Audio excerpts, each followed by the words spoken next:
দাদা বাইদেউসকল, কৰ্মচাৰীসকলৰ বাবে এক বিশেষ সুখবৰ প্ৰকাশ পাইছে। হয় দাদা বাইদেউসকল, আপোনালোকে ঠিকেই শুনিছে, য'ত কৰ্মচাৰীসকলৰ 3 মাহৰ দৰমহা মোকলাই দিয়া হৈছে।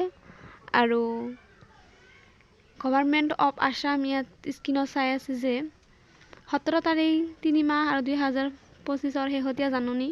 ইয়াত লিখা আছে যে বিশেষ নিযুক্তি অভিযানৰ অধীনত বৃহৎ সংখ্যক শিক্ষকৰ নতুন নিযুক্তিৰ কথা বিবেচনা কৰি আৰু জনসাধাৰণৰ স্বাৰ্থত অসমৰ প্ৰাথমিক শিক্ষা সঞ্চালকালয়ৰ অধীনত নৱনিযুক্তিপ্ৰাপ্ত শিক্ষকসকলক সাময়িক দৰমহা মুকলি কৰাৰ সময়সীমা ইয়াৰ দ্বাৰা 6 মাহৰ প্ৰথম সময়সীমাৰ বাহিৰে আৰু 3 মাহৰ বাবে বৃদ্ধি কৰা হৈছে।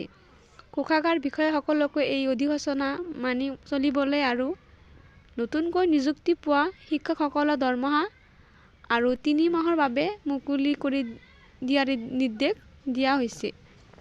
তো দাদা বাইদেউসকল, ভিডিঅ'টো ইমানেই আছিল। সেয়েহে কৰ্মচাৰীৰ প্ৰতিটো শেহতীয়া খবৰৰ বাবে লাইক এটা দি চেনেলটো ছাবস্ক্ৰাইব কৰিবলৈ নাপাহৰিব।